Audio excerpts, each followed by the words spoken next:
Hey everybody, this is Tait Fletcher with Pirate Life Radio. Thank you guys very much for tuning in. I want to go ahead and knock our sponsors right out of the way here so you can find out where to get the best stuff. nuevocerveza.com, a real nice light lager. You might have heard about it, seen it on Joe Rogan. That's what he loves to drink during his podcast because, never fills you up, but kind of gets you that buzz on. Guys loving it, man. A lot of great feedback from that. Check him out at Nuevo Cerveza on Twitter or Instagram or at Nuevo Cerveza. The website is nuevocerveza.com.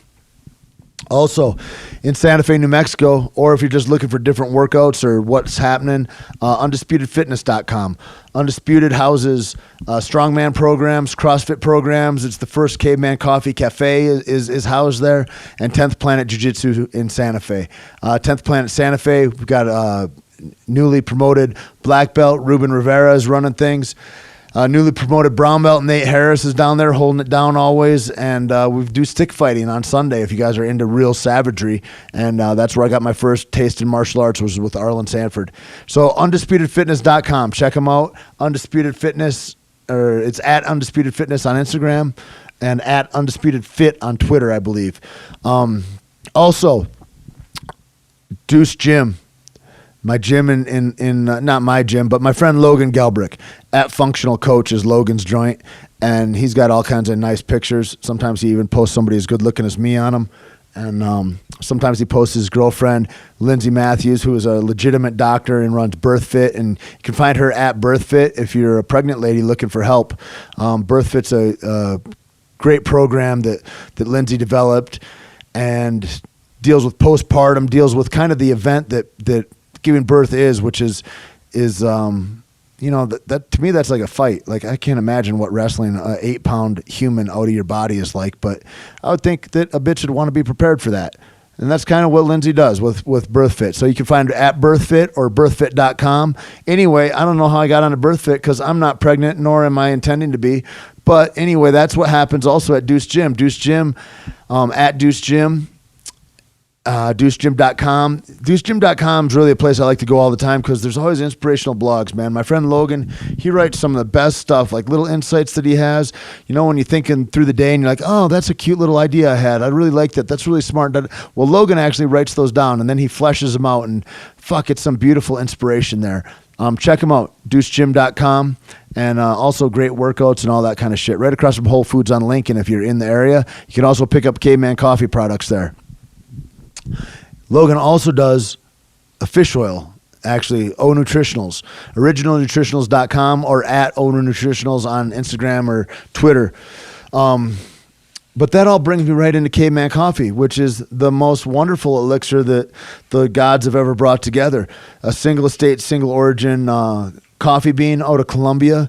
We also have some specialty roasts in Ethiopian, which is really good, and we're featuring a roast from Brazil, the saber-tooth roast, which we just came out with, which is my goddamn favorite. It's so good, man. And we pair that with butter and MCT. I do a little Himalayan sea salt in it. I like to mix it up sometimes, and I'll throw some cacao in there. But, man, it's good, high energy, good, kind of speaks to my ketogenic diet that I like to stay in tune to. And, cavemancoffee.com. Or you can find them at Caveman Coffee Co. on Instagram. And hit them up. That's what's cracking. Hope you all enjoyed all that. Now, to get to the podcast, what we're doing today, man, I've had a new kind of inspiration and love and taking this podcast kind of in a new direction. And I was like, well, if you're doing it, you might as well do it right. Kind of like working out. Like, if you're working out, you might as well eat right because that's 90% of it, fuckhead. So if you're not getting the gains you want, maybe you want to get your shit together. And that's kind of the talk I had with myself about podcasting. And just, like happens when you start looking for excellent shit, excellent people come in your life. And Eric George is one of those people. And you can find him at Man No Sober. And he's been producing this podcast, put the intro together that y'all are loving so much. And kind of go into his background. He came over to the house and we just started talking because we're just looking at putting these things on YouTube now and et cetera, et cetera. And I've been wanting to sit down with Eric for a long time. And this is that podcast, man. And it's our first, which is awesome too. It's our first video podcast ever that we put on YouTube. And so it'll be up there shortly, and I hope you guys enjoy it, man. Eric is a beautiful human and a beautiful friend, and I'm so grateful we've come together, and I hope you guys enjoy the podcast. So listen the fuck up and get it started. The big Tait Fletcher. Powerful Tait Fletcher. Is a real alpha male. Weightlifter. He's a stuntman. Movie star. Robust, enthusiastic individual. He's huge, by the way. He's like a monster person. One of the sweetest guys I know. He's bigger than life. Actor. Entrepreneur. A fighter. The jiu-jitsu technician. He's also bald and he has all these tattoos. He's just a big fucking man. A man, a myth, a legend. Tait Fletcher. Tait Fletcher. Tait Fletcher. What's up, Tait Fletcher, you fat motherfucker? Tait Fletcher. Tait Fletcher is Tait Fletcher. Teddy bear. Motherfucking Fletcher, ladies and gentlemen. That's Tait Fletcher, everybody. The great Tait Fletcher. Tait the animal Fletcher. Tait the savage Fletcher. Always moving. There's no stillness with Tait Fletcher. You will find no dust. Tait Fletcher's in the house, ladies and gentlemen. He just said the word erection. Tait Fletcher. Tait Fletcher's in the fucking house. Tait Fletcher! Tait really blasts out some serious hardcore truth bombs, and I think you're really going to enjoy it. Hey, welcome, man.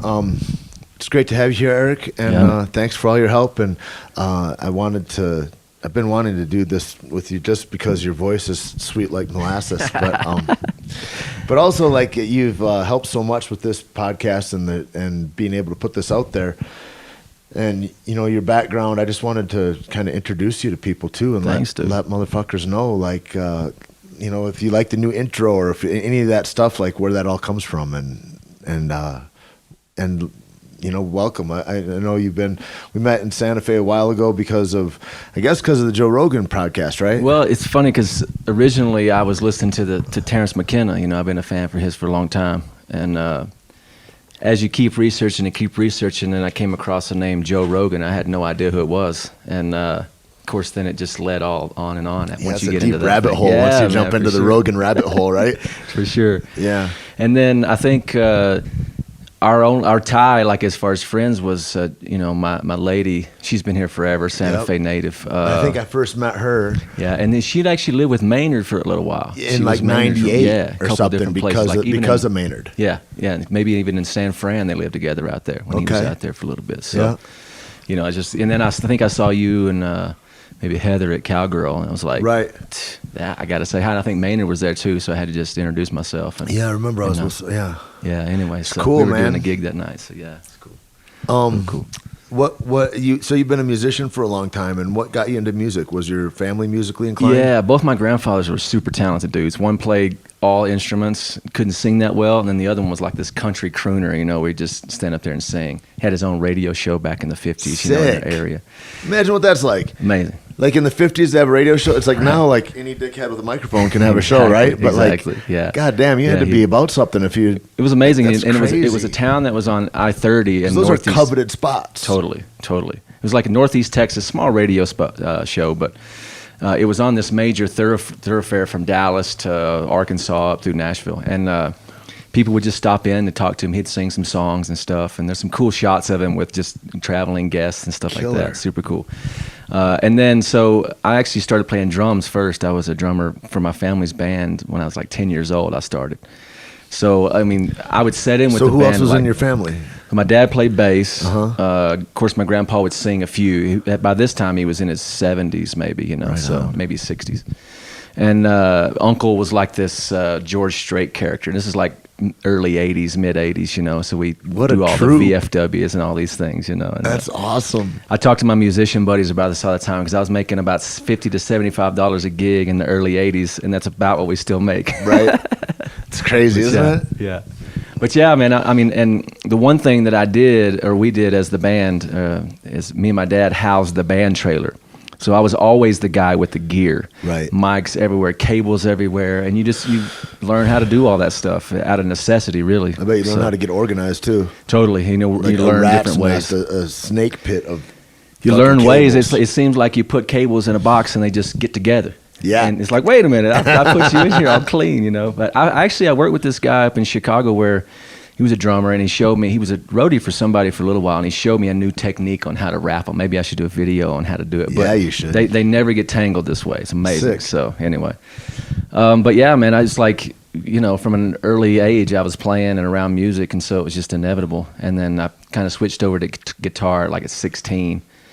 Right around like Nirvana days. So Dave Grohl was my favorite drummer. One of get those a little deals, cooler. So. You're like, don't want to be behind the drum set, or I'd rather be up front. I think. Exactly. Well, the thing is that you can't. It's hard to play drums by yourself, But with acoustic, you can, like a guitar, you can take it anywhere and just strum a little bit, So I really like the mobility of it and being able to create. And from there, you play how many instruments? Well, yeah, I mean, really like.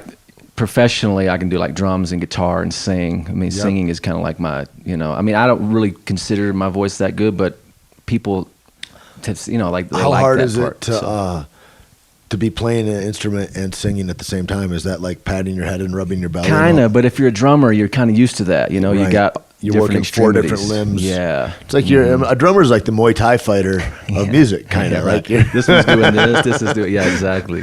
Crazy. But yeah, and then I mean, I started hosting like this blues jam. Like I was like a young blues kid when I was like 17 or 18, 16, 17. I would go and I'd host these jam sessions in like this area where in East Texas, real small town, but it was east of Dallas. So I got connected and introduced to some of Stevie Ray Vaughan's people, like some guys that sub for his players or whatever. So they kind of took me in and And then you're how old at that time? 17, 18, yeah. Crazy. I mean, it was funny. Me and my dad had gotten up and I'd won this like little competition, one of those local competitions. And the guy from the paper said, "I love what you're doing. Let me take you to Dallas." And he just introduces me to all these guys. So immediately I'm like with these monsters, these just veterans, like whoa. That have been played at stadiums or whatever. Totally, all that stuff, and just really cut their teeth at early. And they were, anytime you find a young guy playing blues too, because that's such a old man thing, It's kind of a short window, isn't that right? Like you could, if you're 15 to 21 years old and you're playing the blues, cool. All those other years, fuck off. Yeah. Come back when you're 60. Exactly. That's what happens about 25. And maybe come back with one lung. Yeah. Come back having something horrible. Yeah, exactly. Yeah. You got to have prison sentence, exactly. whatever. Something bad. Yeah, you got to kill somebody or something. Yeah. Yeah, there's that thing where right at 25, when you turn, you realize that there's just a whole slew of monsters out there that just play real well. Right. So at that point, you have to find your own voice and figure it out. And when I was like 18, I went to the Navy, right, which was real strange. But I'm from it's a town. Crazy thing coming from like where you just get exposed to all these guys that have really broken through to where you're playing a guitar on the front porch kind of at the VFW hall. Right. And then bam, here's possibility. Yeah. And then you choose the Navy. What Everybody happens? around me, man, no one ever thought. Nobody believed in shit. They didn't really realize that there was this young kid that's doing all this stuff in the family. It was more like, man, you can't do this. Because everybody else had tried and hadn't succeeded, and so you get that same story put to you. You're like, what the fuck, though? Grandpa was on the radio. Yeah, like, come on, man, we can keep doing this, So anyway, it was one of those where I'd always kind of had a tie to the medical field, and so going into the Navy for me was like, I kind of went to the only pacifist route that there is. I mean, is the medical field, like a Navy corpsman. Yep. They don't give you a gun, you know what I mean? You're just there to take care of everybody. If they do give you one, they give you like a 9mm to shoot yourself or your patient. You know what I mean? Shit gets really bad. Yeah, you do really bad. This is your cyanide pill. Yeah, exactly. That tastes like lead. Yeah. So, and all that Geneva Convention stuff was set up to sort of protect, the medical field. The medical guys, the responders. Nowadays, it doesn't matter. Now we just do a double tap drone strike on them. Let those medical guys come in, and we're going to get them. Yeah, exactly. Obama got that dialed in. Yeah, he's just doing it. He's like, yeah, we'll kill everybody. Yeah, it was funny because I was actually in under Clinton, so they let you grow long sideburns and have the bell bottoms. Was that the nicest time to be in America? Amazing, was the Clinton years? It was great.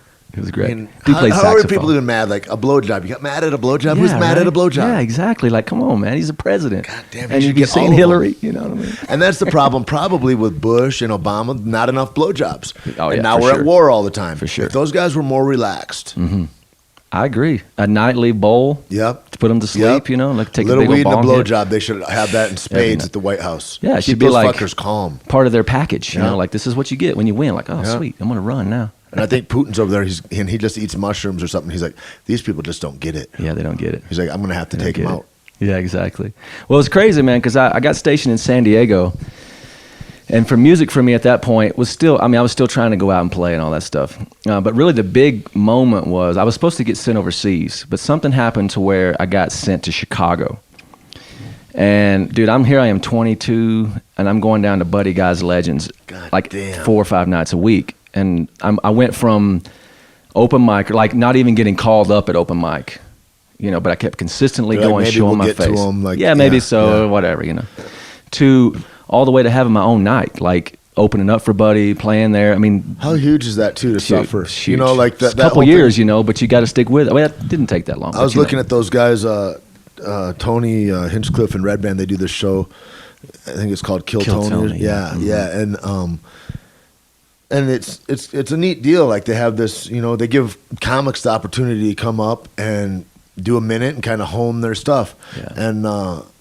And it's kind of like, it's weird. It's like fighting in a way. It's like they're sandbaggers. There's guys that have been doing it 9 years or something that are good, and it's like you're not a new open mic. Like you got to stop it. It's like you wrestled all through college. You're not in the beginners division.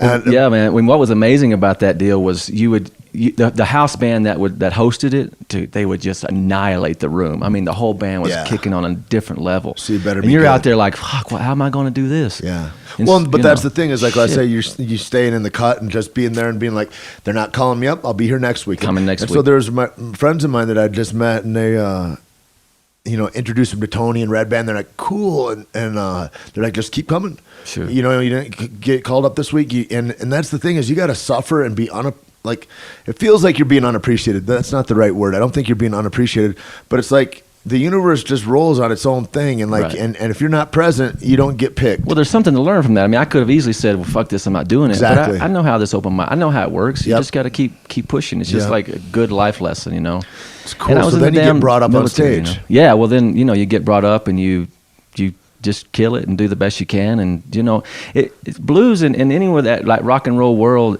people resonate with the energy, if they believe you, if they believe what you're doing, then you can hit some wrong notes and do that kind of stuff. But if you're up there just going through the motions, people can see that easy. Yeah. And so it was one of those where I've been able to kind of tap into that pretty fast. Like I can get in that zone, from an early age. People want the warts on it, I think. You know what I mean? It's like, I remember with music, and it goes from like whatever, records to cassette tapes to CDs, and then you start listening to stuff on maybe on a file on a computer, but then it goes into MP3s and all this kind of stuff, and with the idea being, I'm like, well, why is a CD like I'm like, why is a CD better than a tape? They're like, well, it's just cleaner, it's crisper, it's clear. I'm like, you're just saying words, because at a certain point, I'm either enjoying the music that I'm hearing, and I'm not hearing like little bits of dust on the fucking music. You know what I mean? It's like, it's not like that. And you're talking about stuff you're hearing the LP scratch and all that stuff. That's system dependent and all of these other things. And I'm like, I think it's kind of just sound. And if the sound is beautiful and resonates with you, you don't care if there's a glitch or something. And I think that's what television is shit now too. Like we want shit so anesthetic or antiseptic or like just this cleansed kind of version that's palatable for everybody, and that's not the meat of life. It's like people like, that's why live music's so dope. Right. You get all kinds of peeks into like, oh, that's a fucking human, know? Right. Well, it's weird because the way technology, we were talking the other day about, the cell phones that we have, and, that's bigger than what got us to the moon as far as the computer goes. Like if you see that computer take up half this room, that got us to that point. Yeah, that's 128 gigs. Yeah. And it used to be megabytes is what it was. 5 gigs used to be carried on like a DC-10 plane. Like that, just that kind of like nuts. It's crazy. Same thing with music. The best sounding piece of gear was the old Edison rolls. It looked like a tube. And you'd stick it on this thing and you'd put the hammer down, and then it would just roll on it and sounded amazing. But they took up a big space. It's like as big as this cup, Right. So to get 10,000 of those, which is what we have now on our iPod, you'd have to have like a whole room. You know? And then LP said, well, now we can stack them on top of each other. Yep. So it got smaller, and then tapes got smaller. Then it keeps going smaller and smaller. Now it's MP3, man. It's like weightless, effortless. I mean, to us as producers or musicians, it's like you do lose quality, but to get the message across of the song and to get the vibe of the song, it works perfectly fine. And also it becomes a negligible thing, because it's kind of like with this podcast, and what I've been seeing is like I'm not super stoked. Like you were talking about when you hear your voice, I'm not the best singer or whatever, all this and that. And I'm like, I wonder if any singer thinks they're killing it. And if they do think they're killing it, they probably are dickheads. Yeah, exactly. You know what I mean? It's kind of like that kind of thing. And like when I hear my voice, I'm like, Oh, are you fully retarded, Tait? Like what? Like it sounds like it just sounds so aberrant to me. I'm like, ugh. It's brutal. It's hard to listen back. Like I never listen to these podcasts again unless somebody's like, "Hey, you said this." I'm like, I don't think I would say that, and I would go listen, and I'm like, yeah, I didn't say that, but you know, except that in that, like, if I got called up and they're like, in a court of law, Tait, I better listen again. But other than that, I'm not listening again. Yeah, exactly, you know, and the thing is it becomes you're never gonna do it perfectly, right? And so just fucking put it out there, however you can. You know. Well, it goes back to that emotion thing. Like if you're telling a good story and you're just being truthful and honest with your emotions and letting people into, you know, the perception is you're doing awesome. All these people are doing awesome, but they're just like us. They have bad days, good days, frustrations. You know, they doubt My things. mustache isn't always waxed. Yeah, exactly. It's true. You know, it's like coming back to that.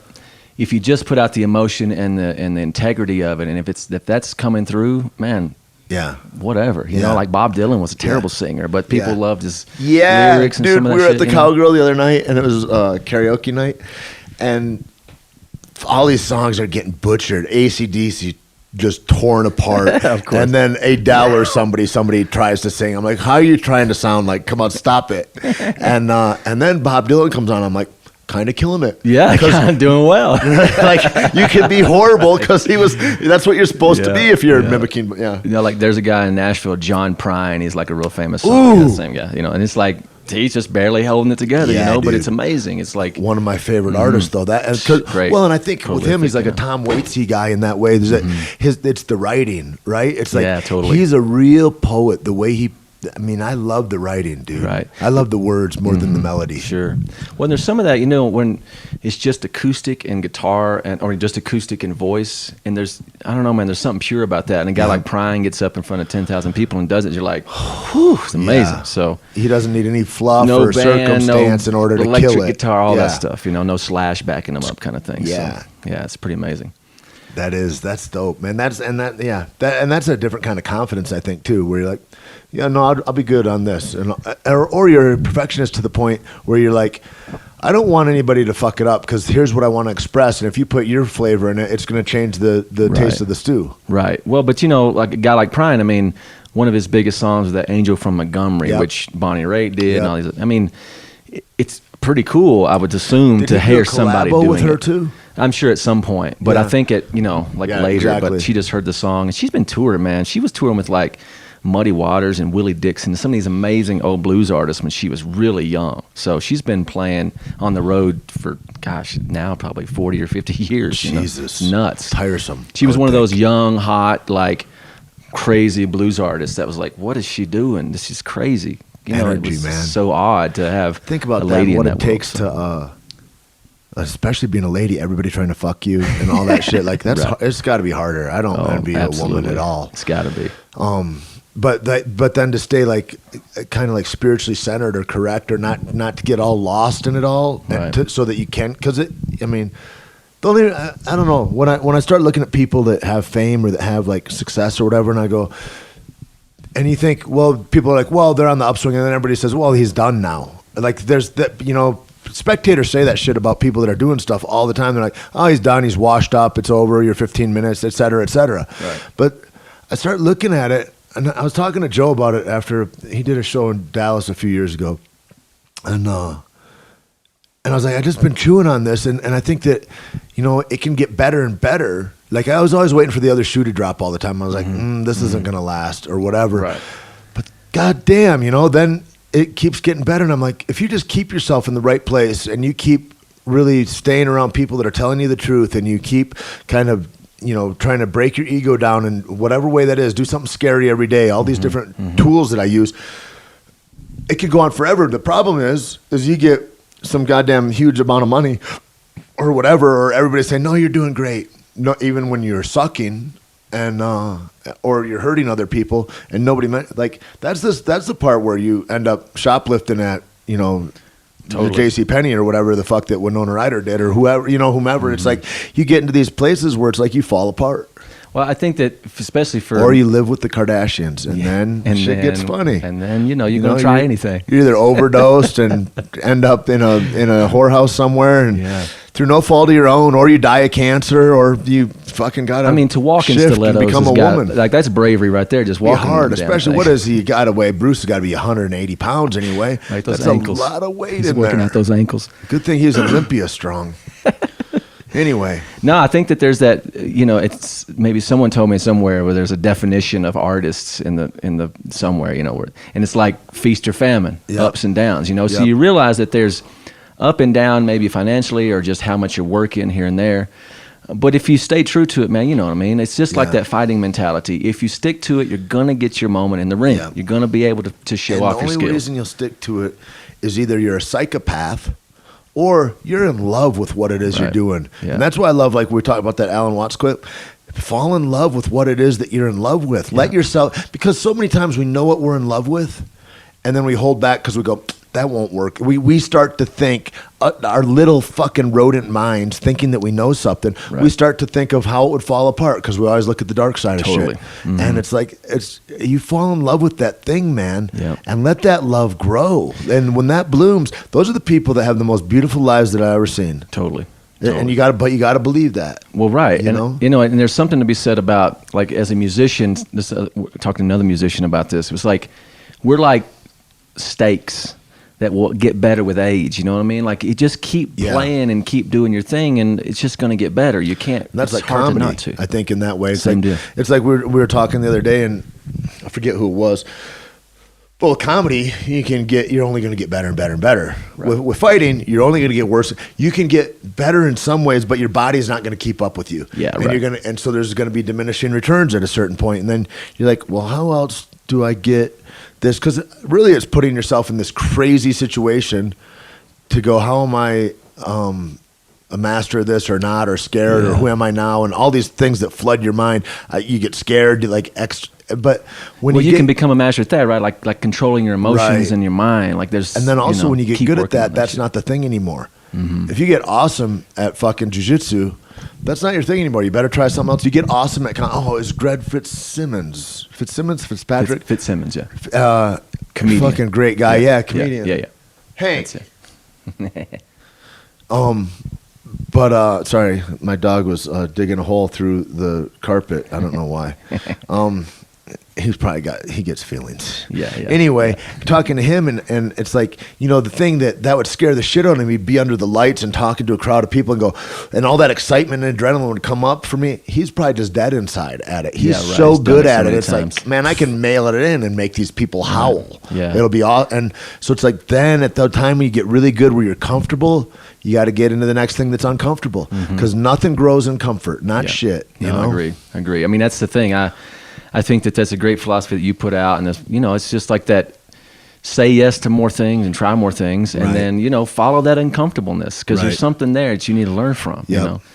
If you feel scared about something or doing something, Yeah. like Well, because then the thing is that, growing up and feeling like you're at odds with the world is one thing, but being a grown adult and feeling that way and not seeing where you can be comforted by the world is like a different thing. And so it's like the more I go into discomfort is what I feel like, and I go, and you live there and you sit there long enough, you're like, there's nothing to be scared about here. Right. There's not, and This is all but my I've mind, got to you know? put myself in all those different spots, because that ego rebuilds itself instantly. It's a motherfucker. It's almost like a virus, like a staph infection or something, like a resistant strain of staph that's like, oh, it learned about this antibiotic and now it's resistant to that. Now you've got to Right, keep man. throwing No, new totally. shit at it, man. Well, And I think that's the same way with, following, like if you're having a bad day and just following that path and that rabbit hole and going down just Right. negative thought after negative thought, dude, it Right. can build up and you're like, fucking want to kill you. You know what I mean? Like, Exactly. that's what leads to that. One kind of my negative shit, teachers, he says, the first thought's going to pop in your mind, Tait. He goes, you're not responsible for the first thought. He's like, but how you stroke that thought into the second and third and fourth thought, that's on you now. Yeah. Now you got choices about that. You don't have any control over whatever pops in your head, but you got control over what you water while it's in your head. That's a great one. Yeah, You know?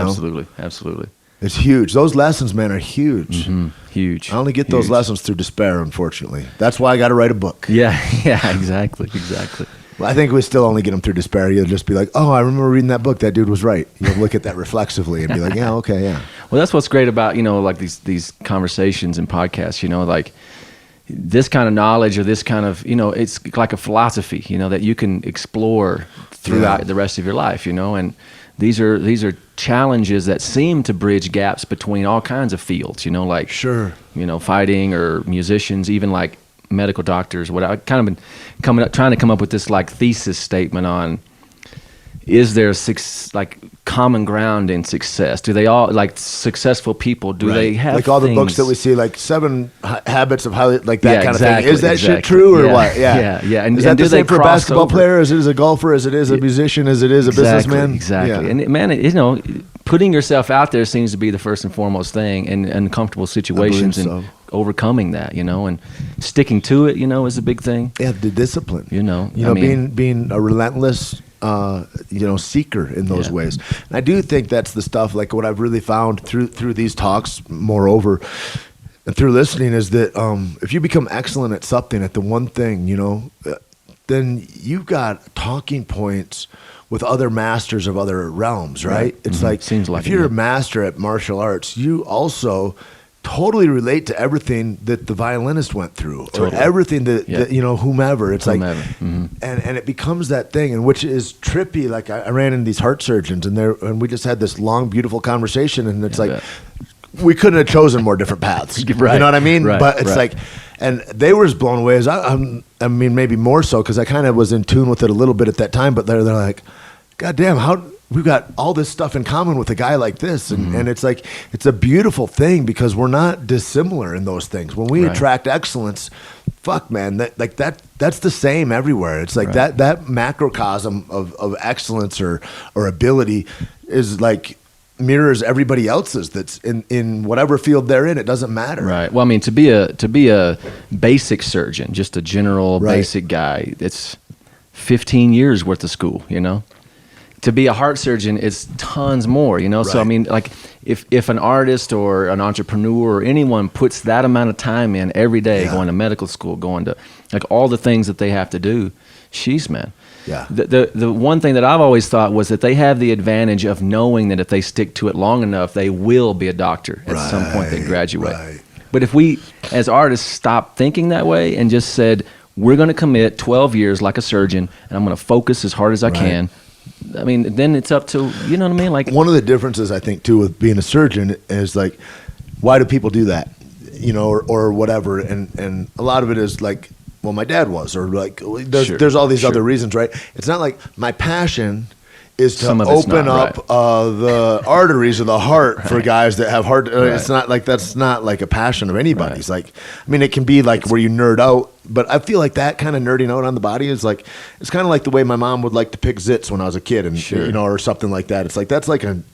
But if you knew you could elongate somebody's life for a couple years, but the difference between that and being like into something else is that like there's not an end. Right. So in like whatever it is, right? There's not a result. I'm not going to get a plaque that says MD at the end of what I mean. Maybe you get a black belt, or maybe you get a TV show, but that's all fleeting stuff. Sure. You know what Comes I mean? and goes. Yeah. And so it's kind of, it becomes that thing of like, we were talking the other day, and this thought came before.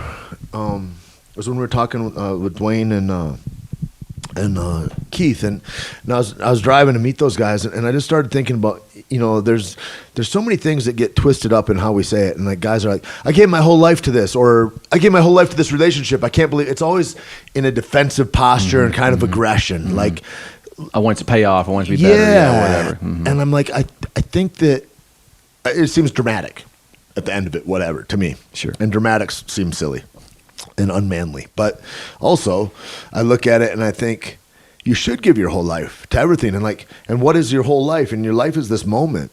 It's like where I am right now. Right. And it's like being here with you. It's like, be here right now. And that's your whole life. Like if you're going to take a double leg shot at somebody, like you better be there right now. Like, go for it. Because if you're somewhere else and you're not giving your whole life to it, you're not going to succeed. Yeah. And so whatever that is, like, and that, you still may not succeed if you're, you know what I mean? Like you may not get that double leg too. So it's okay to try again. And you'll be better off to try it the second, because you'll know more about like, this didn't work, or for that reason. But like that's the thing is like, like not looking for the payoff necessarily, but being in love with the life that you're living. Sure. You know? I Sure. mean, I know so many guys that the payoff is to go on vacation. And I don't go on vacations like that. Like I don't have, then I feel like my whole life is a vacation in a way too, you know? Sure. Like, I mean, I'm not sitting on a sunny beach very often, but and they are twice a year no matter what. Mm-hmm. But and it looks great. And I'm like, fuck, I'd like to do that. But I'm also not like I don't have vacations. angry Get at it my done. whole life throughout up until that time. Right. Well, and you know, kind of going back to that gig that you got in Hawaii, you know, with Jurassic World. Right. It's like, because I did a 10-day trip to Maui for one 30-minute radio show. So right? sick. 10 days, and everything was paid for. It was like, but those are the vacations. Yeah. Like I'm getting paid to be here, Yep. and I'm hanging out. So yeah, it's like eventually you'll get those vacations while you work, and it's like, Right. what does that mean? I mean, I pick up the guitar every day. I try to ride. I try to do all this stuff, you know. So there's no vacation. It's No. just what I do. That's the other thing. Yeah, like Keith was going into that about acting, and he's like, you know, I used to think like, oh, well, I did acting a month and a half ago at the last audition I did, and then I haven't practiced it at all, and then I'm up to this thing. And he's like, it just struck me later, who am I to have the right to think that I've worked as hard as these other guys sitting in the room? Like these guys, they're studying this all the time. And he's like, I need to get busy. I need to look at this like a fight. I need Right. to train every day. Like you're talking about, I need to write and play music every day. Totally. Yeah, I mean, that's what it seems like. I mean, you look at a fighter. I mean, they like, let's take a guy who's, you know, like Carlos, let's say, Yeah. you know, he's about to fight for, you know, big fight. He's like, and of course at this point he's got trainers and he's got all these things, but he's having to like pay out money Right. to get this thing going. You know what I mean? Cowboy Like, buys trainer. Yeah. Or he's like Yeah, you training have to- partners. He'll fly in, put up, and pay Right. to train with Yeah. for events. it's like you're really putting yourself out there Right. financially, physically, and all this stuff for this one moment Yep. that you're anticipating.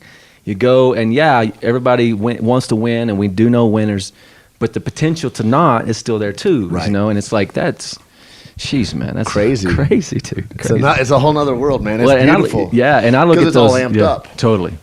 I mean, it's like, you know, Such anticipation and such, jeez, man. I think that's the thing is like you look I don't at, have to worry about it for a gig. No one's No. going to intentionally punch me. Like, well, You know what why I is mean? why is it crazy to jump out of an airplane? Because you're like, the consequence seems pretty steep, you know, and it's like that kind of thing when you 50-50 start here, you ramping know? up your consequences for the thing that's getting you off. It's like fucking, you know, you're Yeah, on a man. balancing act there. Yeah, man. I mean, when I'm on the ground, I probably could say, yeah, I could go up there and jump. I know. As soon as I'm up there, I'm like, what? the Dude, I was fuck? on the Lone Ranger on that set, and the trains are maybe they're 20 feet or 15 feet off the ground. They're not like terribly Not high, crazy, yeah. right? And then we got porta pits that dudes are falling into as they get shot. And a porta pit, you know, these are like 2 footers, so it's like 2 foot of cushion that you're falling into. And everybody's flipping different, somersaulting, you know, all the ways you see guys die in movies. But there's like 100 extras that are watching like 8 stunt guys fall off of this thing, and there's not anybody that's looking there and going, well, I could do that. You know, they're all going, I could do that. Like, why am I this guy and not that guy? And it's like you're so bad at movement that you don't even see the difference. Like, here's a guy that was like a high school acrobat. Here's a guy that doesn't have any skills like that, but he's just a tough, resilient guy, and he's got great skills as a driver or something, and he got this job too.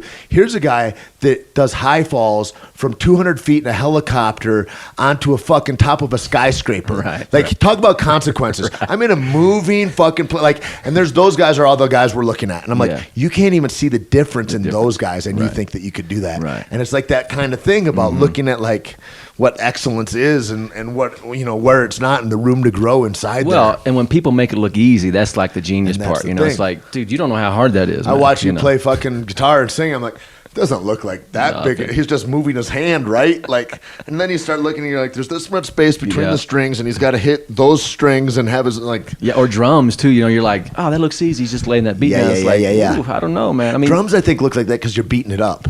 You know what I mean? It's you're like right, you're you're like, or a bass guitar when you see a dude just fucking beat the shit out of a bass guitar, and you're like, that looks fucking cool. I could do that. Yeah, I could You're like, do that. Just because you're angry and it looks like an angry movement doesn't mean that you can also do that. Yeah, exactly. That's what I always say to the guys that want to fight in the bars or whatever. I'm like, I understand you're upset. However, you being angry doesn't make you a good fighter. This isn't going to go how you think it Yeah, is just because yeah. you're emotional. Yeah, because the good ones know that that's not the right way to fight. You know what I mean? Like, you can't do that. You can't do It's that. funny, man.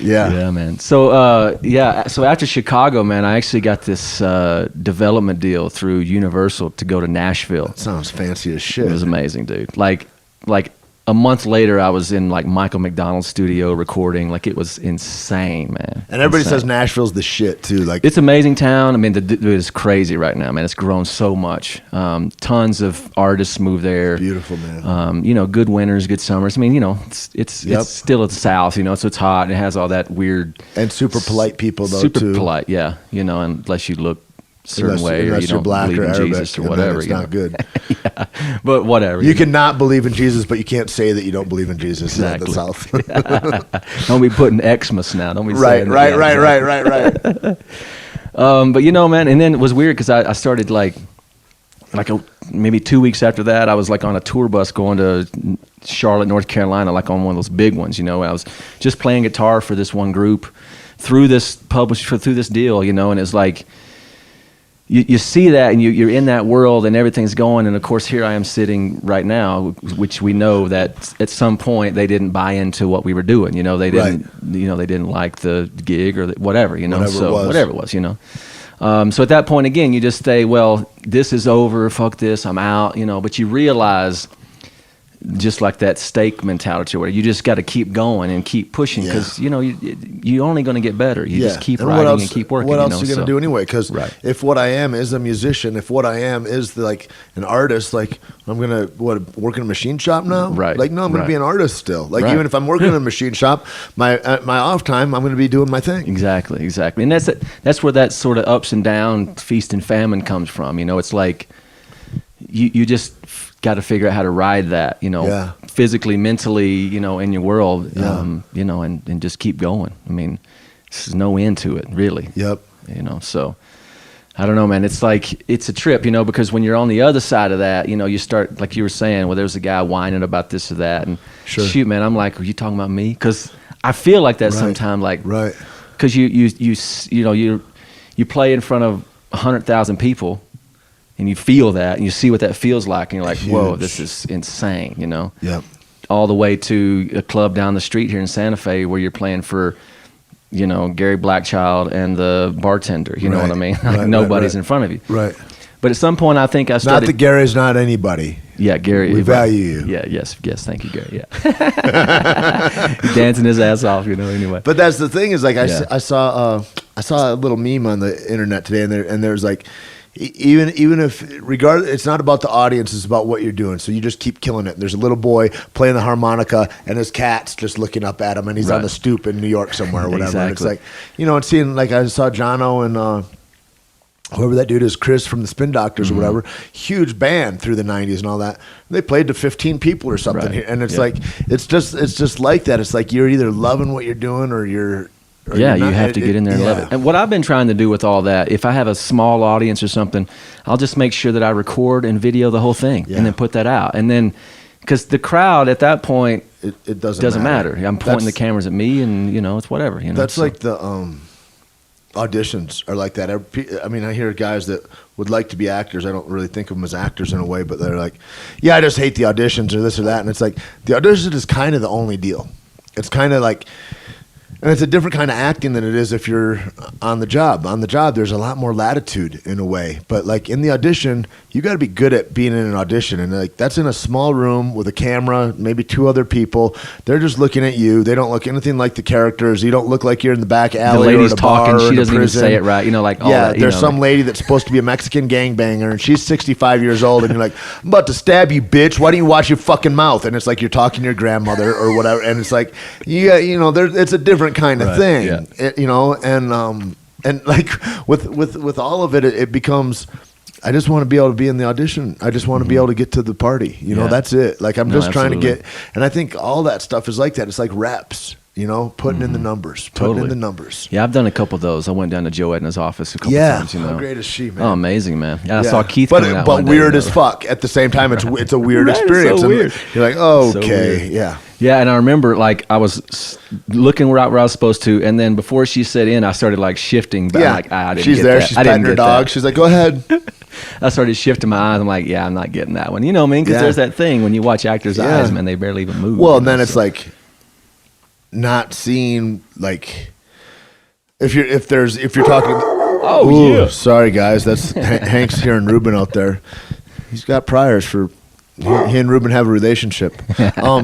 But there's that thing about like, you know, really have that other person be there that you're talking to, and really like people can see that if you're looking at somebody, or if like they're supposed to be in this area and I'm kind of looking here and your eyes get different, man. Things look different. And until you put in the reps and see yourself on film, you don't know that. You don't know you're doing it right. Yeah, exactly. No, it's you mean we're talking back, you know, about playing in front of a couple people, you know, what's been inspiring to me about, you know, and first question you kind of asked was how you got to know like Joe Rogan and the whole thing, you know, hearing about how these super famous dudes, whether it's Dom Irrera or any of these great comedians, they'll get up at like 11, 12 o'clock and do a room that's hardly anybody in there, you know, so they still can get up and do the reps without anything, just a microphone. Like that terrifies me. They just like, at least I got in. a guitar, you know what I mean? They don't shower. They don't do it. They just go to. Here I am. Dude, that's how I know Joey Diaz. Is I met Joey on The Longest Yard, but then, you know, when we became better friends, and I'd just go see him in L.A., and I go, hey, well, what are you doing, dude? And what's going on tonight? And he's like, oh, well, I'm going out to the Valley, little brother. I got a spot at 9 o'clock, and then I got one at 10:45 in Pasadena. Then I'll be at the store, and then I got to go to the Improv. And it's just he's talking about doing 5 or 15-minute spots, and he's driving his little crummy car all around town to go to those places. Now, every successful comic I know is doing the same goddamn thing. Ari's I've got this open mic night over here, and then and all that, and like Sam Tripoli killing it all the time. Jason Tebow, same thing. All these guys, Duncan Trussell, like they're just putting miles on cars, going to all these different places just for the opportunity to perform, because by them performing, that's the only way they can get better. Yeah, and they know that. And now all those guys are really successful dudes. And it's like you can see them anywhere, but they're still doing that shit. You know, Rogan still. You see him whenever I'm in. Like I can see him 2-3 times a week, easy in LA. That's when he travels out of town on the weekend too. If he's there for the weekend, I'll see him 5 times that week. Sure, you know what I mean? Because he is at that level, but he's never stagnant. He's always doing the same stuff. You know? No, it's amazing. He's like going and like, how do I build a new set? How do I build a new 5 minutes? You know? Well, it's an interesting, man, the game, you know, right now, like, I look at it, too. I mean, all the prep and everything you do, like, there's this, through all that Universal stuff, and there's a guy, this manager that still contacts me. We still contact back and forth. I'm not signed with him or anything, but we still, you know, he sends me emails. We send back and forth. But the game right now is all internet numbers. You know what I mean? Mm-hmm. Like, if you don't have a certain threshold, these companies, they can't even take you. They can't even talk to you. You know, so sad. I was just up for a movie, and they go, yeah, we're looking for the lead. And my friend's directing, and he goes, you know how we're finding her? I go, how? He goes, her social media following. We're judging it all based just on numbers. And I was like, that's not talent. You know that, right? Like but it's crazy. It's wild. A huge thing. Yeah, it is wild. Brand new world. But you know, you look at it. I mean, you think, let's say you have 100,000. A benchmark for those guys normally like 10,000. You know, at that threshold. So 10,000. Let's say you have 10% of those people will buy something from you at any given moment. Right. So you put out a $5 something or a $10 something. You can calculate sort of, you know, like 1,000 people would buy that. So now you're talking about getting out your Instagram and your Facebook, website, Twitter, and all that kind of stuff, right? Yeah, just these numbers, you know. So I mean, it's wild because you know he loves the new stuff that I'm doing, but it's the same thing. It's like those numbers just aren't hitting to where he needs to. You know what I mean? Now that's some of my due diligence too, because like we were talking earlier about any of these sort of formats. I mean, technically right now it's just me and you sitting here hanging out. Right. No one's hearing this live, so I'm going to do all this later. But knowing that people will listen to it, you can start like getting a little nervous about that. So anything you put out, anything that you say negative or whatever, I don't know. I mean, I don't know. I kind of thing though, right? Is that like what it shows? I think because even just like this is our first video that we'll do, and which is rad. Try, yeah, it's cool. This is my mom's painting behind me. My mom is an awesome artist. But anyway, the big thing I think about it is that you got to come correct. Like if you're not an authentic, nice person, all that shit reads, even not on video. Right. Even if you're just listening audio, you're like, I can tell there's something funny about that right there. People feel that, man. Mm-hmm. And so like, if you're not that way, it really reads in that way. And so I think it's a double-edged sword. Sure. You know, it's like, because people are dumb too. There's a lot of dumb people out there that are like, Yeah, I don't know. I think that's really what that girl in the bikini eats, and like that girl has 1 million followers on Instagram, and so it's like it has value in some way, right? Sure, it makes it sure. valid. But for anybody that thinks a little deeper than those things, it's like I don't get worried about what I say necessarily, because I don't have any problem apologizing if I'm wrong later, and also I'm not trying to hurt anybody. Right. You Yeah, know what you're I mean? not being I'm malicious, only right, yeah, trying to right. like, my whole thing is like how can I be helpful to the most people possible? Right. And like when my mindset changed, like I remember I have stuff like this right now with Caveman Coffee and people down there, and everybody wants to get paid. Sure. At the end of the day, everybody wants to not have to worry about their fucking phone bill getting paid or not. Sure, sure. And that's the thing. But I remember my life didn't switch as far as my consciousness about money. I was working for Donnelly Goodbroad at a place called the Drama Club here in town, which is where I met your lady first. Yeah. And it was a little bar, a gay bar on the over where the Awakening Museum is right now in Guadalupe. And I was working the door, and I was like, fuck, man, I just need to make more money. I just lost a job as I was like an apprentice carpenter.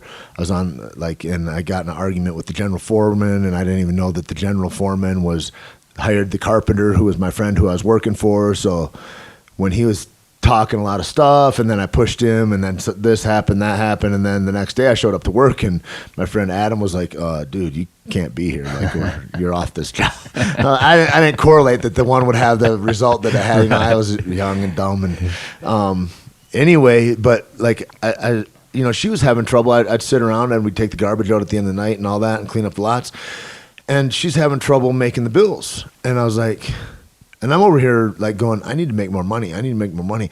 And then I thought about it as the first mature thought maybe I ever had. And I go, if she doesn't make more money, there's no job here anymore. You know, you're right in front of the camera. That's all right. You're good. You're good. You're good. It's Ruben Rivera's back side. So I started thinking in those ways, and I go, I got to make her more money. Sure. And when I started thinking about it in that way, my money problems went away, and then I started making more money. Like, sure. Everybody, you just create an environment of opulence in a way, or like where it's like, I want the biggest thing to do better, because trickle down economics is just that. Like, if the place you're working isn't going to make money, then you're not going to make any money. It's just how it is. I think I felt like, for me, it was, what can I live without? Or what do I really need? Like, I, you know what I mean? Like, living within your means, and it's like, huge. That whole credit card problem. Like, if you got all this credit card debt and these kind of things, it's hard to be an artist that way. Yeah. Because you now owe, and you got, what is it? Your stuff starts to own you, that kind of thing. Well, and then there's that fake belief. Like, you're like, no, I believe in so strong that I'll go ahead and I'll spend $10,000 in credit card debt because I know this next thing's going to pan out any moment. Yeah, it's like, that's not true belief. That's not really what that is. That's irresponsibility. Yeah, that happened early 20s in Nashville. Yeah. Everybody does it, right? And I get this brand new car. Fuck. I'm like, shit, you don't need to, you know what I mean? Yep. And all of a sudden, the artist you're with gets dropped or some shit. Yep, and they want money. The guy the bank wants money every month. Yeah. They're not too concerned about I know. It's whether like, you got the gig or didn't or whatever. They're like, yeah, just pay me. That's cool. Right. Good for you, but pay me. Yeah, exactly. Like, well, I'll give you, I get a whole bunch of, you're doing greats, Right. well, wait, I don't care. Your landlord doesn't care about that. That's not paying anything. Yeah, exactly. Yeah, man, it's like that road you kind of balance on for a while, Mm-hmm. But it's like, I think sitting in the room and not getting called up to stage. I think it's the same thing. It's like you got to lay in. And also, what's the other choice? What's the other alternative? Like, because for me, it's like, if I could have done the other thing, I would have. Like, if I could have been like, oh, you're going to be a successful lawyer or something, I'd have for sure done that instead of a lot of the fucking bang-ups that I had in my life. That seems way better. It just wasn't available to me, whether that's me consciously or whatever it was. Mostly me consciously, I would say. But, like, with that being the case, I'm like, I got nothing else except this. Like, I'm just like, I just learned early like that. I'm going to have to be me regardless. And fucking, if you're not paying my bills, you don't get to say what being me is like. You know what I mean? Oh yeah, absolutely. Absolutely. No one knows what you've gone through. Yeah. Have went through. Yeah, absolutely. There's that thing too, where if I ever have a musician buddy who's down or considering not doing it or whatever, like I have a buddy in Nashville who just lost his publishing deal, and it's taking its toll on him because it was a big chunk of income that's gone now. Right. And precedingly, he kind of lost his agent because of it, you know. And so but you know, at this point, if you see those ups and downs, like the only way we can fail at this point is just to not do it. Right. So that's not an option at this point. So we're just going to keep going, you know. And it's like you're going to write better songs, and everything's solid. And at that point, now he's starting to get like a person that knows how to do video. That's kind of like his roommate now, and so they can put out a lot more output and stuff. I mean, it seems like if you just stick to it, people like that kind of story, man. They want success and they want to help you, you know. I mean, of course, I'm sure there's at some point that they all want to cut you down. Sure. They don't want to see you succeeding, but that's not your friends, you know. Right. And that mentorship and those people that, you know, you and need even in your the life, friends you know? that, I mean, everybody is trying. Like, I see that in the comedy field a lot, too, because it's such a close-knit community. But, like, or in gyms, you know, and people like, fuck, why'd that guy get a shot and not me? Fucking, I beat the brakes off that dude in practice, and fucking, he got called by the or whatever. Like, and it's not that dude doesn't like that guy, or like, but the human psyche, like that whole thing, like we're fragile, sensitive motherfuckers, and like dudes go. So even dudes sometimes that are like, fuck, it's not really about the other guy so much as, you know, it's just. And you just got to believe and be strong. That's why I love looking like, you know, a lot of the role models are guys that I see how they walk, you know, and like, I really, like John Dodson is really like that so much. No matter what, he's fucking smiling, man. You know? He's like, examples like that. It's like, pick your examples, pick your fucking heroes, man. Sure. You know? Well, I think I heard you say once, like, maybe you flip that whole mentality around to say, maybe me one of these days, so I better be prepared. You know what I mean? I've kind of been trying to get my mind, because you know, there's definitely some of that where I kind of feel like I'm in that redemption moment where I'm trying to like get back to a place, you know, and that mentality's got to go away for sure, you know. Yeah, because there's a brand new place that's fresh. Exactly. You're not trying to go to some old dead ground. Exactly. But it's like you see your buddies doing it, you're like, he's doing it. Come on, man. Maybe me. Yeah. I just got to prepare myself and keep going, you know. This is the thing I know, is that possibility comes to every man. There's fucking possibilities that happen all the time.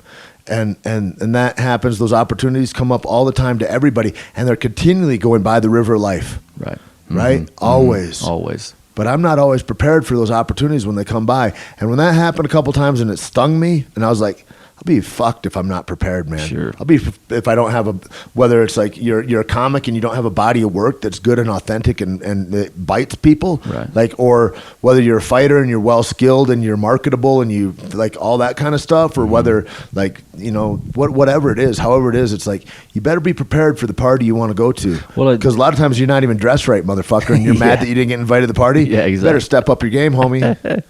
Well, it seems like that with the fighting world, man. I mean, if you step into that world, eventually you're going to get a chance to show your skill. You know what I mean? It's just inevitable. I mean, somebody's going to Especially you surround yourself in the right place, right? You go with the best trainers in the world. You go down to Jackson Winklejohn MMA, and you're down there, and you fucking are there, and you grind out for 10 years. Guess what? Something's going to happen. Like, you know what I mean? Those guys are going to be like, I got a guy here at 45. Yeah. Because what happens in that world, like, I don't know what fans think, but like, Joe Silva will call around and be like, do you have a guy that is available and at weight right? They'll call, like, if somebody gets hurt or something, they'll call to other gyms like that. If it's not like a title fight, there'll be always a contender that's ready. But like at those lower fights, I know 4 guys that got into the UFC that way because they just happened to be fucking ready, and they were at the right place where the phone call came in, and they'd shown the coaches enough to go, yeah, I'll let that dude carry my banner. The same thing. I mean, if that same guy would have been like, well, fuck it, I didn't get called. I'm going to go take a vacation. Dudes with sour grapes, negative attitudes, they don't ever fucking shine. He's not going to be ready. He's going to be like, well, shit, I'm not prepared for that. Yeah, man. It's definitely. And then the trick is after you get asked to the party, now your whole vibration better raise. If you suppress it and you try to stay down here and you fucking keep shitbag friends, or you do whatever the fuck is, you got funny personality quirks that you don't take care of, your ego gets out of control, any of that shit, you're fucked. You don't get the second party. You got to now raise your whole vibration up to another level and go, and that's how we grow, man. That's the evolution of a human, man. That totally right there. Well, it's the big thing in, like, you know, in musicians, I'm sure it crosses all kinds of planes, but you know, being like a big fish in a small pond versus this, you know, a big fish in an ocean of whales, you know, like that was that Chicago stuff, man. It was like you surround yourself by guys who are pushing you to be better and showing you what excellence is. Dude, you can't help but show me anybody that has been like, because some people are like, I'd like to be a big fish in a small pond. I like this small pond that I live in, and it's all.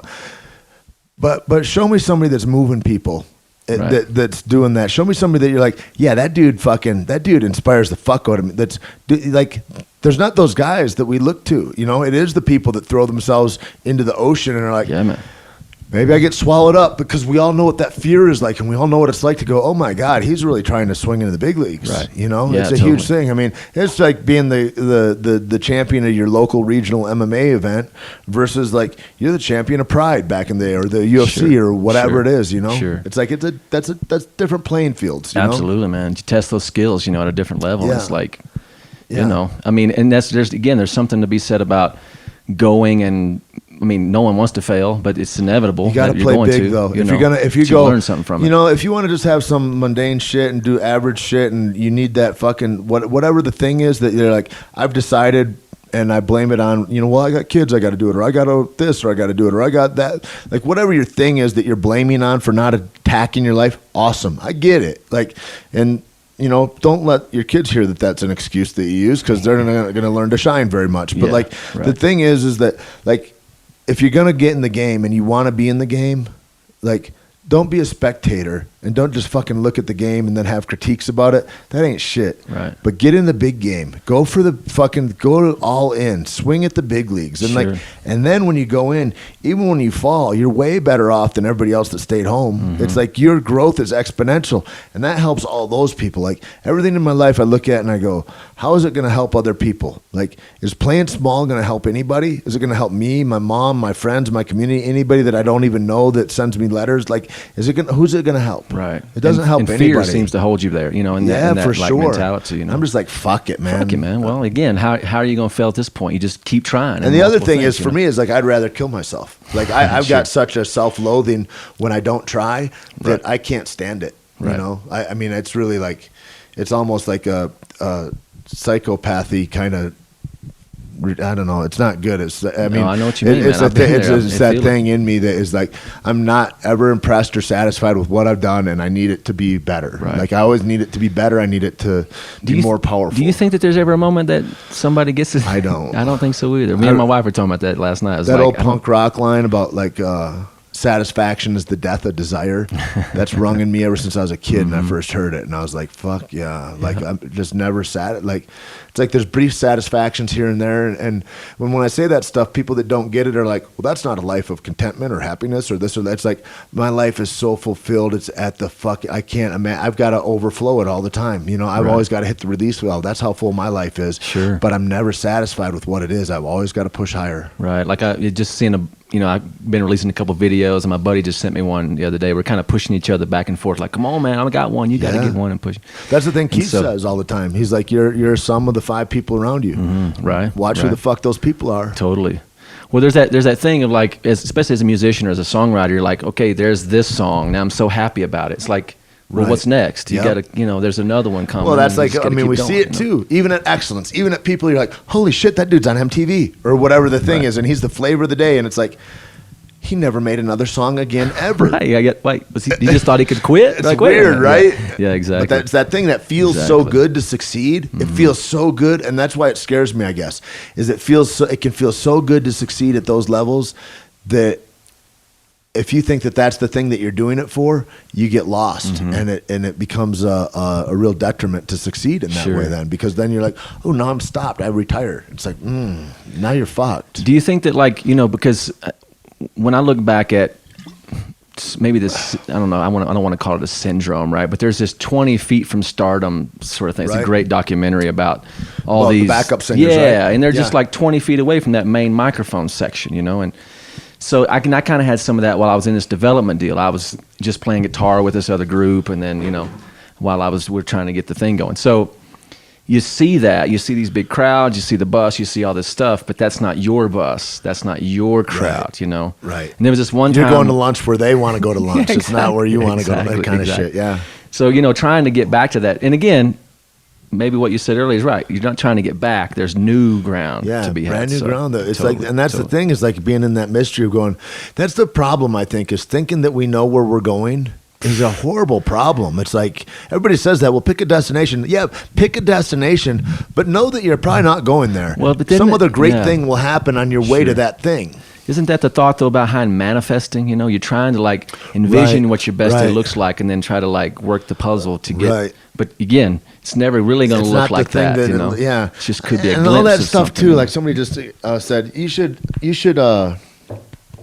read this book, The Secret, like it was some brand new shit or something. I just got a Facebook thing the other day, and I was like, Yeah, like, how old is I'm that? like, how new are you, bro? Oh, shit, But shit. like, there's all that stuff, and I'm like, most of those things aren't like dudes that are killing it, Right. You know what I Yeah, mean? I'm sure, like, and like, I don't really know how to. It'd be like one small piece of the puzzle. that Yeah, it'd be I'm good like, to know. Like, hey, I hear all but that stuff, it's and I not let all that everything, you know? stuff ring in my head about manifestation and all that stuff, and I can kind of get glimpses of like that pulling the future into the present kind of thing. Mm-hmm. But I don't know that I've worked it all out in my head yet. To go, here's what it does, and I don't think those people have either. It's kind of like we're all reaching towards that same place. Like when you read those books about like 7 Habits of Highly Successful People or something. Sure, There's sure. a plethora of those books out there, Yeah, right? right. There's probably somebody that made an 8 highly Yeah, 9. yeah, Like yeah, there's you yeah. know they're like I just got to get my own. I I know got now. Yeah, I got 3-minute abs, and but it's weird. But there's laws of the universe that are out there that are at play that fucking are a goddamn mystery to us. Yeah, man, for sure. Yeah. Yeah, I think that there's that. I mean, like The Alchemist is another one that people bring. great- It's a I great love book, that. man. I mean, there's like this, like Have you 4 read any obstacles. of Paulo Coelho's other books? Yeah. I haven't really. I tried to read a couple others, but then none of them really engaged me. the Not way like that did. one. No, that one's amazing. The Pilgrimage, I think, is another Yeah. one. Is after that. But yeah, I mean, there's something to be said about, like, there was these 4 obstacles that he talked about. Where it's, you don't want to hurt the people around you to get your success. But anybody who really loves you and cares about you wants that for you. They want you to be happy and and motivated. Well, and where's the thing you're going to be able to be the most helpful at? It's, Right. not Right. sharing misery. Right. It's showing greatness. Right. you Well, and know? that's the thing too. We were, you're saying like showing your kids, like, I got a son, and I want him to, I mean, I guess it doesn't matter if he's proud, but there's something to be Right. said about me at least trying. Like you're saying all the time, like I just need you to try, man. Yeah. Just I put got in in an forth argument with this efforts, guy on Jason Ellis's show a couple weeks ago, and it was, I don't know if I watched this show more, I would know who it was, but he's like a personality that's on the show, and he reads a lot of stuff. Really cool guy, and we started talking about like surfers and like the guys that are really top surfers, like Laird Hamilton and those kinds of guys, Kelly Slater. Like they like it to be dangerous. They like to be in big waves, and they like it to be highly dangerous 60-foot wave, too. when they're going right. And he goes, well, does he have kids? That's super irresponsible. And I go, what? Why is that irresponsible? And he goes, well, if you're a father, you should look towards higher things. I'm like, what? I don't explain that. I didn't really understand what he was saying. And I don't know if it's a commentary on his own life. Like he's like, I play it safe wherever I can, and I don't really want to risk anything. And I use my kids as the reason that my fear is controlling. I don't know if that's the deal. Like, and I hate to. No, I got a buddy who does that. He pulls that martyrdom shit. It's like, dude, But you're like, not being an example. I go, would you man. rather Can't have do your that. dad be the guy that was there for forever until he died of cancer later in life? Or maybe your dad dies when you're 12 or 15, but he's fucking killing it, and he is savagely attacking life in the most beautiful way. I'm like, and then I brought up, the crocodile hunter, and he's, was a great friend and mentor of my buddy Kyle Noakes. And I'm like, that guy's kid is nothing but fucking super proud, as opposed to like if his dad would have been a grocer or something somewhere, it would have been a different thing. Not that that's not a good job or anything, whatever, but it's like, I just don't understand the other side. And I guess like that's the thing is like not everybody's your audience or whatever. It's like there's dudes that fucking hated me on Twitter. They're like, can't believe so a good father is somehow a basic bitch or something. They're writing me all kinds of shit. I'm like, I didn't say that. That's exactly not what I'm I trying to said say. at all. But awesome that you're feeling sensitive about it because you're not achieving in your life the way you should be and da-da-da-da. Because I think there's something about each person's interpersonal soul, and like the people that are the most evolved seem to go, a kid you let on bloom, and it's like, what's his name? And he's like an Iranian poet, philosopher, artist. His name will come to me. But he talks about, your children are arrows that you let go from the bow safely, and then where they fly is up to, it's kind of like you kind of aim them towards certain values or ideals. But Khalil Gibran, he writes about children beautifully. But there's that kind of thing. It's like the other thing is like I own and I think I know better than. It's like, dude, you you clearly don't. Like anybody that says that they do, like you're probably doing it wrong. Right. You know? Yeah, totally. There's such huge mystery out there. All these absolutes, I'm like, how can you say that? Right. Well, I think that, if someone's in a job that they fucking hate or some terrible situation where they can't get out of it, I mean, I say there's definitely always a way to get out. But there's that moment when if you're doing something that you hate, at least take a step every day to try to go in that direction, at least a small something. That's what we just had a talk at Undisputed about it. It's like what I examine my life a lot, and I look back and I go, I don't like throwing people out of a nightclub or whatever. I don't like to be around drunk people until 4 a.m. every goddamn day. I really don't like that. I don't like it either, yeah. If you like that, I hope that you get through that part of your life pretty soon and that you can move on, because it's not great. But the thing that made it awesome was that I was free to do the thing that I loved. And so it's having that primary thing that is the fucking heartthrob of your life. Find that and do that. And then whatever jobs you have to do to support that, rad. Right. But Do what you got. dude, that thing, that's the thing where that's our soul. And that's either you're making it stronger or you're killing it. Yeah. You know? I mean, it's a great example for me in that regard, is that even though going into the military has gotten me to where I am right now, it helped me open my eyes to a certain worldview that I couldn't have gotten from a town of 400 people called Alba, which means white. You know what I mean? Closed-minded people sometimes. Again, beautiful people in Texas. You know what I mean? There's that beautiful something, but it's like I'm only going to be nice to you until you get out of my town. You know what I mean? Just keep going. I'll help you fix shit. But there's that thing where I had committed my life to something. Instead of giving 100% to music, or let's say just like 75%, and then doing some job on the side for money, I had taken something that locked me in, and I was committed to that. Yeah. For example, there was this guy named Otis Clay. He was like a Sam and Dave kind of guy, where, it's an older guy amazing musician. And the band leader had asked me, and I was only like 22 at the time, said, we want you to be in the band. We want you to go on the road. And I went to this rehearsals, and first gig was going to be like this tour with Aretha Franklin and all this. This is before Nashville. But I couldn't go because I was in the military. I had like another year left on my, a couple years, So it really serves as an example to me that I had specifically committed my life to something that I wasn't passionate about. Yeah. You know what I mean? Yeah. In a way where I signed a contract. Signed a contract that with said, the goddamn if government. you leave, you're going to go to jail. You know what I mean? So you can't go. Yeah. So it seems to be like exactly what you're saying.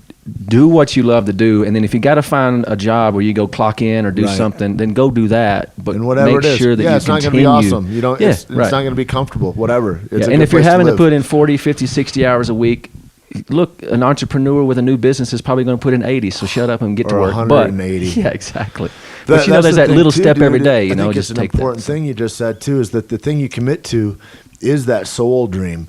The thing you don't commit to is the job that's fueling that soul dream, right? You can't put your name and go, okay, I'll do this for the next that's a tough thing, man. Yeah, I mean, and some people will kind of use the excuse like, you can't let what you're doing define you. But it's like, man, if you're committing your life to something like 40 hours a week or whatever, I mean, I feel like it becomes what you are in a lot of ways, Totally. Because if everybody's talking about football around the water cooler every day, eventually you're like, well, I might as well learn about this football thing. You know what I mean? Whatever it is, your environment changes you for sure. I agree. For sure. No, I agree. I think that I love the message that you're putting out, man. I love the help, man. Fuck, it's good to have you on the team, dude. Man, for sure. And I can't wait to do more.